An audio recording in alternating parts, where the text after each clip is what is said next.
And this is introducing our new reel-to-reel model from Plasma Etch. Standing to my left there is Russell.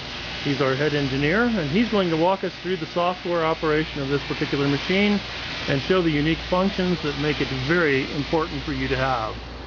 Walking up to the screen now, this is the original screen that's on the machine when it boots up. And Russell, I'll let this go ahead and let you take over from here. If you'll just show us what you're doing and narrate as you go, I'd appreciate it. Right now we've already loaded up 3 reels of film. You can see the 3 tensions sitting in a standby state. Right now the chamber's at atmosphere. At this point we're going to try to do plasma, and just to show you that it's going to have you enter some data before you process. First of all, you probably want to run your sequence. You select whatever sequence you want to run. We're going to go ahead and select this one here, which is at 15 degrees C temperature, 12 inches per minute, and estimated plasma time at this point is calculated based on the real data, which I'll show you in a minute, and your wattage. Vacuum set point if you want to use the vacuum controller, and CF4 and O2 gas flows.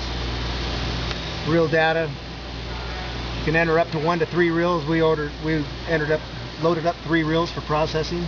You can do 1, 2, or 3. Film length is an estimated length of the film we're going to run in there. I'm going to calculate 100 feet. Real data, number 1, 2, and 3 is just for reports, if you want to have any pertinent data per reel. I'm going to select a new run, which starts the counter, the feet process counter at 0 when the run starts.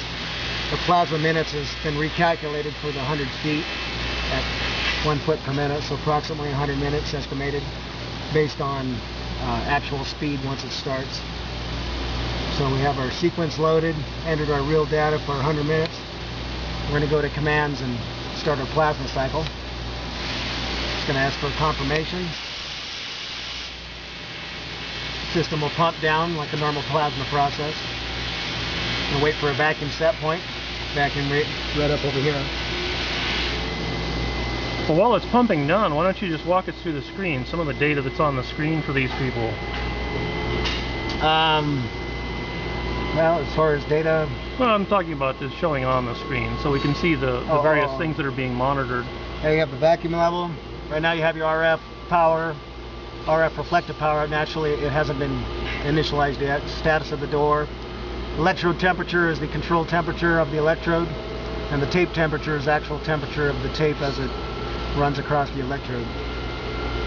And tension 1, 2, and 3 are for reels, the tension of reels 1 through 3. And actual speed is the speed of the tape as it runs across the electrode. What's the unit to measure on the tension? This is grams. In grams.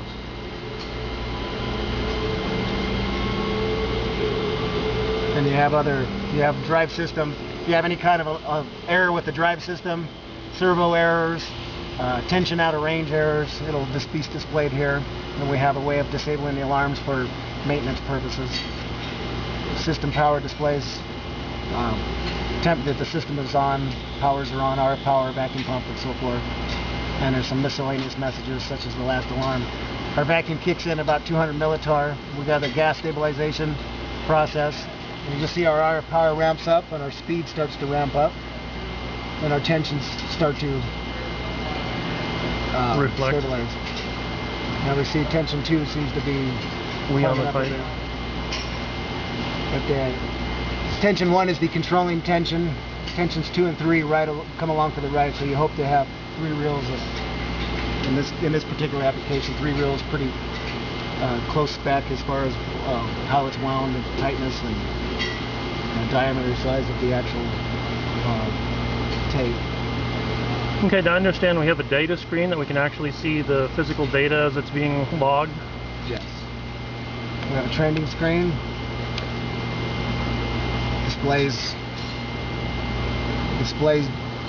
process, gas flows, vacuum, RF.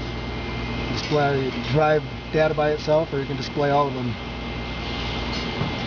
And what are those spikes there for that are showing on the screen? This is when we were setting it up. It's got a continual run of what's going on with the analog.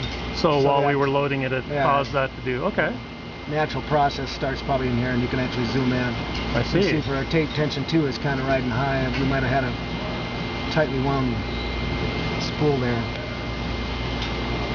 Keep an eye on that one. It's probably going to stop on us. Yeah, it has a delay, yeah. Okay, so there are built-in safeties that if it exceeds any particular tensions or under or over, then it does shut down. Yeah. Okay, well, I think I'm going to stop the video for a moment while we take care of this, and we'll come back in a moment.